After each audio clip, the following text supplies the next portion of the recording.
मेरी शादी को अभी 1 महीने ही गुजरा था कि मेरे पति की डेथ हो गई। पति के मरने के बाद मैं 3-4 महीने ससुराल में ही रही और फिर मेरे चाचा चाची मुझे लेने आ गए, लेकिन मैं उनके साथ नहीं गई क्योंकि मैं अपने चाचा चाची पर बोझ नहीं बनना चाहती थी। मेरे चाचा की हालत बहुत खराब थी। बड़ी मुश्किल से तो मेरी शादी हुई थी। मेरे माँ बाप मेरे बचपन में ही चल बसे थे, इसलिए मेरे चाचा चाची ने ही मुझे पाला था और मेरे ससुराल वाले अच्छे खासे अमीर आदमी थे। मेरी सास के 2 बेटे थे और 1 बेटी थी। मेरी सास का छोटा बेटा मेरे पति से 2 साल छोटा था। मेरे पति के मरने के बाद मैं चाहती थी कि मेरी सास मेरी शादी मेरे देवर से कर दे, इसीलिए मैं उनका दिल जीतने की बहुत कोशिश करती थी। मैं घर का सारा काम खुद ही करती थी और रात को सोने से पहले अपनी सास के पैर भी दबाया करती थी।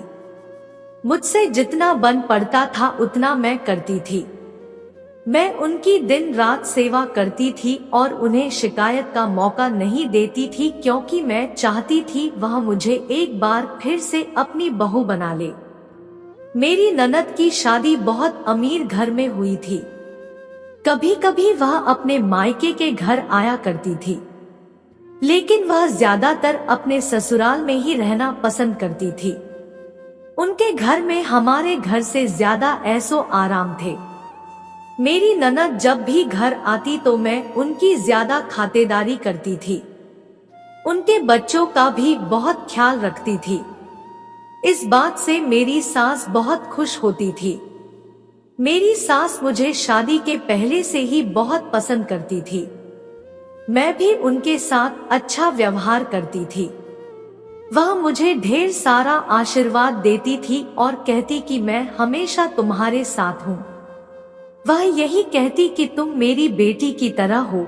जिस तरह तुम मेरी सेवा करती हो, एक बेटी ही अपनी माँ की कर सकती है।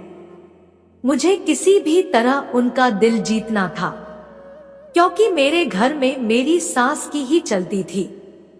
अगर उन्हें किसी की बात बुरी लग जाता था तो वह उसका नाम भी नहीं लेती थी। लेकिन मेरी सास मुझसे बहुत खुश थी, इसीलिए मुझे विश्वास था कि वह मेरी शादी देवर के साथ करा देगी। मेरा देवर अमेरिका में डॉक्टर की पढ़ाई कर रहा था। उसके आने में सिर्फ 1 महीने ही रह गया था। मैं मन ही मन में बहुत खुश हो रही थी। मैं सोच रही थी कि यह घर फिर से मेरा हो जाएगा। मैं इस घर की मालकिन बन जाऊंगी।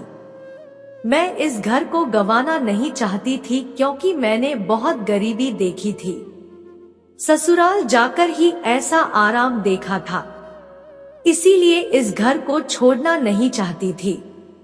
यह लोग खानदानी अमीर थे और मेरा देवर भी बहुत स्मार्ट था। अगर मैं अपने मायके चली जाती तो यह सब मेरे हाथ से चला जाता और मैं अकेले रह जाती। इसीलिए मैं जी जान से कोशिश में लगी थी कि मैं इस घर की बहू बन जाऊं। वैसे मैंने भी क्या किस्मत पाई थी कि गरीब होकर भी मेरी शादी एक अमीर घर में हुई। लेकिन यह खुशी सिर्फ कुछ ही दिनों की थी और मैं 1 महीने में ही विधवा हो गई। मैं भी यही चाहती थी कि मैं फिर से दुल्हन बनकर इस घर में रह जाऊं, और यह तभी हो सकता है जब मेरा देवर मुझसे शादी करेगा। मेरी सास अपने छोटे बेटे की हर बात मानती थी और हर सलाह मशवरा भी। एक दिन मेरी सास मेरे देवर की शादी के लिए लड़की ढूंढने की बात कर रही थी। यह सुनकर मुझे बहुत बुरा लगा कि मैं दिन रात इनकी इतनी सेवा करती हूँ और ये मुझे छोड़कर किसी और को ढूंढ रही है। ये कैसी औरत है? मैं घर में पड़ी हूँ, मुझे अपनी बहू बनाने की बजाय दूसरी लड़की ढूंढ रही है। मैं ऐसा हरगिज नहीं होने देना चाहती थी। एक दिन मैं और मेरी सास एक पहुंचे हुए बाबा के पास गए। मेरी सास हर शनिवार को बाबा के पास जाया करती थी। एक दिन जब हम वहां पहुंचे तो एक लड़की भिखारी की लाइन में बैठी हुई थी। वह अंधी थी, इसीलिए शायद मेरी सास को उसके ऊपर दया आ गई और वह उसके साथ जाकर बैठ गई और उससे बातें करने लगी। उससे पूछ रही थी कि तुम्हारे साथ कोई हादसा हुआ है क्या? तुम यहाँ कैसे हो? मैं तो मेरी सास को अंधी भिखारी के पास देखकर हैरान थी। आखिर मेरी सास उसे कैसे जानती थी और मेरी सास उस लड़की से माफी भी मांग रही थी। उसे कहने लगी, बेटी मुझे माफ कर दो और मेरे साथ घर चलो। लेकिन वह लड़की बहुत गुस्से में थी। वह बोली, मुझे आपके साथ हरगिज नहीं जाना। उसने कहा कि मेरे साथ जो कुछ भी हुआ है आपकी वजह से ही तो हुआ है। मेरी सास रो रो कर उससे माफी मांगने लगी और उसे कहने लगी कि जैसा तुम चाहती हो वैसा ही करूंगी। मेरी सास उस भिखारी लड़की को अपने साथ लेकर घर आ गई। जब मैंने अपनी सास से पूछा कि आप उस लड़की को घर क्यों ले आई है, तो मेरी सास ने सिर्फ मुझे इतना ही बताया कि मैं उस लड़की की शादी अपने छोटे बेटे से करवाऊंगी। सास की यह बात सुनकर मेरे पैरों तले जमीन खिसक गई, क्योंकि मैंने इतने सारे सपने देखे थे, वह सब बेकार हो गए। मेरी सास ने इतना कहकर मुझे चुप कर दिया था। मुझे इशारा किया कि अब कुछ मत पूछना। मुझे हैरत तो इसी बात की थी कि एक अंधी भिखारी लड़की की शादी अपने बेटे के साथ कैसे करवा सकती है। मुझे तो यह पता था कि मेरा देवर इस लड़की को देखते ही ठुकरा देगा, क्योंकि वह अमेरिका में पढ़ा लिखा है, तो एक भिखारी लड़की से शादी क्यों करेगा। वह लड़की अब हमारे घर में ही रह रही थी। मेरी सास शादी की तैयारी में लग गई थी। अब मेरा देवर भी आ गया था। मेरी सास ने उसे भी बता दिया शादी के बारे में। मेरा देवर भी खुशी खुशी मान गया। मेरी सास उस लड़की को एक अलग कमरे में रखे थी। वह किसी से ज्यादा बात नहीं करती थी। मेरी सास उस कमरे में ही खाना भेज देती थी। मैं हैरत में थी कि मेरा देवर इस शादी के लिए कैसे मान गया। भला वह एक अंधी लड़की से शादी कैसे कर सकता है। फिर मैंने सोचा कि हो सकता है मेरी सास ने मेरे देवर को यह बताया ही ना हो कि वह लड़की कौन है। मैं अपने देवर को यह बात बताऊंगी कि उसकी शादी उसकी माँ ने एक अंधी लड़की से तय कर दी है, तब तो वह शादी से मना कर देंगे। एक दिन मुझे यह मौका मिला और मैं मेरे देवर को भड़काने में कामयाब हो गई। मैंने अपने देवर से कहा कि आपकी माँ आपकी शादी एक अंधी लड़की से कर रही है। मेरी बात सुनकर मेरा देवर मुझे देखने लगा और कहने लगा कि भाभी आप चिंता मत करो, मुझे मेरी माँ पर पूरा भरोसा है। जब शादी का समय आया तो मेरा देवर उस भिखारी लड़की को देखकर बहुत खुश हो गया, जैसे उसे बहुत ज्यादा खुशी मिल गई हो। वह बहुत ज्यादा ही खुश था। यह सब जो हो रहा था उसे देख मेरी परेशानी बढ़ती ही जा रही थी। कोई तो बताएं आखिर यह सब क्या हो रहा है। फिर मेरा देवर अपनी अंधी पत्नी का हाथ पकड़कर उसे कमरे में लेकर चला गया था। मेरे सारे सपने अब चकनाचूर हो गए थे। मेरी सास ने मुझे कहा कि अब से मेरी देवरानी और उसके काम की जिम्मेदारी मेरे ऊपर रहेगी। मुझे यह बात बिल्कुल भी अच्छी नहीं लगी, क्योंकि पहले मैंने अपनी सास की सेवा की, अब वह देवरानी की नौकरानी बनने को बोल रही थी। मैंने अब फैसला कर लिया कि मैं उनसे बोलकर ही रहूंगी। फिर मैं उनके कमरे में गई और अपनी सास से पूछा कि आपने मेरे बारे में क्या सोचा है। आप मेरे पति की माँ थी, इसीलिए मैंने जी जान से आपकी सेवा की, और अब आप मुझे अंधी की सेवा करने के लिए बोल रही है। यह मुझे नहीं हो पाएगा। अब मेरी सास मुझे बिल्कुल भी अच्छी नहीं लग रही थी। मेरी सास ने कहा कि यह बात तब की है जब शनि अमेरिका नहीं गया था। यह लड़की हमारे मोहल्ले में ही रहती थी, इस लड़की का नाम सुमन है। शनि सुमन को पसंद करता था और सुमन भी उसे पसंद करती थी। कई बार शनि ने कहा कि मेरा रिश्ता लेकर सुमन के घर जाओ और मेरी शादी कर दो। सुमन के बहुत गरीब थे, इसीलिए मुझे यह रिश्ता पसंद नहीं था, क्योंकि मैं शनि का रिश्ता एक अमीर खानदान में करना चाहती थी जो हमारे टक्कर का हो। लेकिन शनि ने मुझे समझाया कि इंसान की खुशियों के आगे पैसे का कोई मोल नहीं होता है। मैं सुमन के घर चली गई और उसके माँ बाप को धमकी दे दी कि वह अपनी बेटी से कहें कि मेरे बेटे से दूर रहे, वरना अच्छा नहीं होगा। मैंने सीधा उनसे कहा कि आप लोगों ने अपनी बेटी को सिखाया है कि मेरे बेटे को फंसा ले, क्योंकि हम लोग बहुत अमीर हैं। तो एक अमीर घर की बहू बन जाए और तुम लोगों के मजे हो जाए।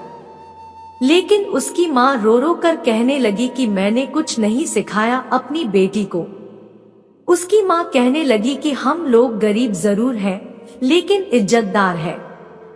अगर आप यहाँ तमाशा करेंगे तो हमारी क्या इज्जत रह जाएगी, इसीलिए कृपया आप यहाँ से चली जाए।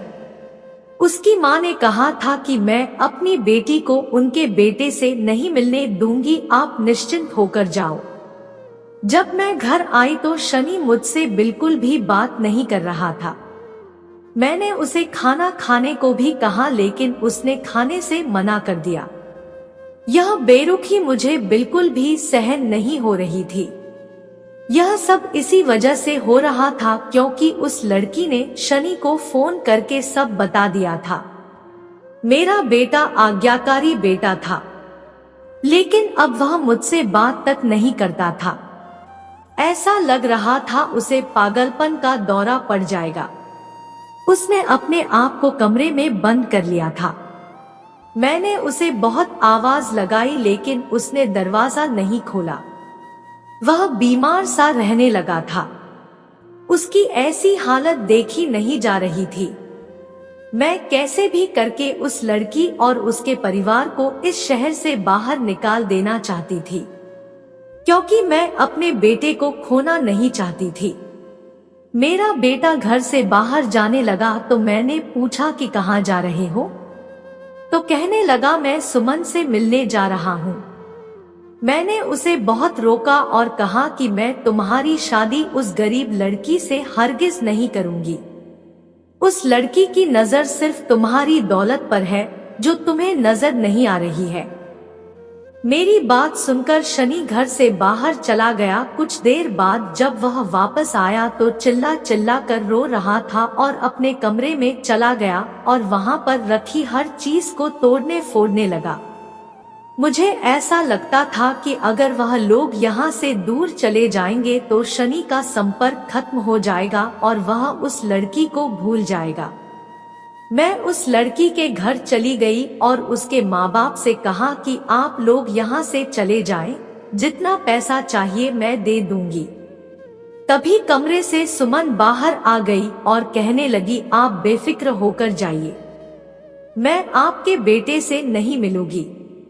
आज भी वह मुझसे मिलने आया था, लेकिन मैंने उसे वापस भेज दिया था।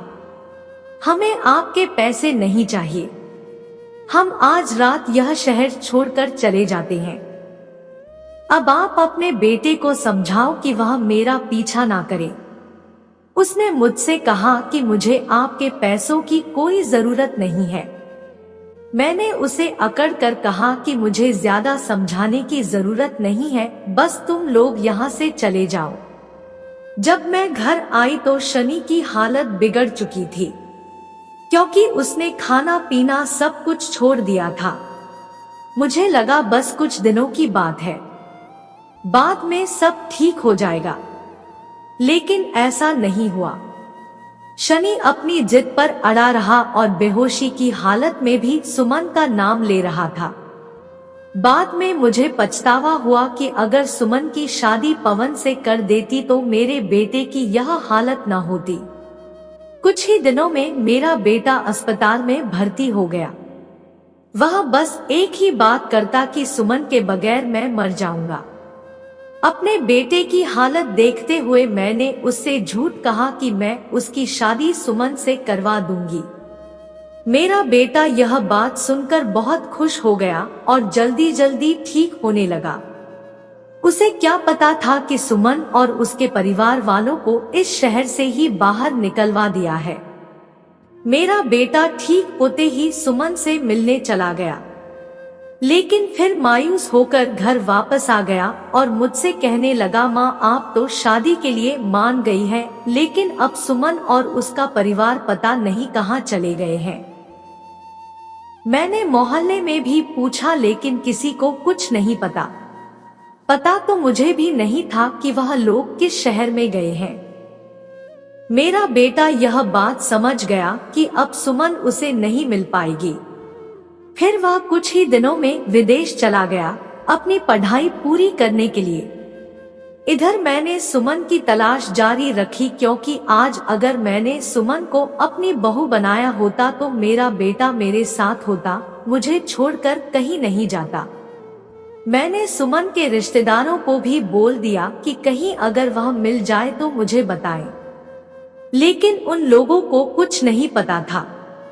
फिर मैं हर शनिवार बाबा के पास जाने लगी और प्रार्थना करने लगी। मुझे अपने किए पर बहुत पछतावा था और भगवान ने मेरी सुन ली और मुझे सुमन मिल गई। वह वहीं बैठकर भीख मांगा करती थी। उसकी जिम्मेदार मैं ही थी, क्योंकि जब मैंने सुमन से पूछा तो कहने लगी कि जब वो सब वहां से निकले थे तब उनका एक्सीडेंट हो गया था और सुमन ने अपने माँ बाप को खो दिया और सुमन को भी चोटें आई, जिससे उसकी दोनों आंखें चली गई।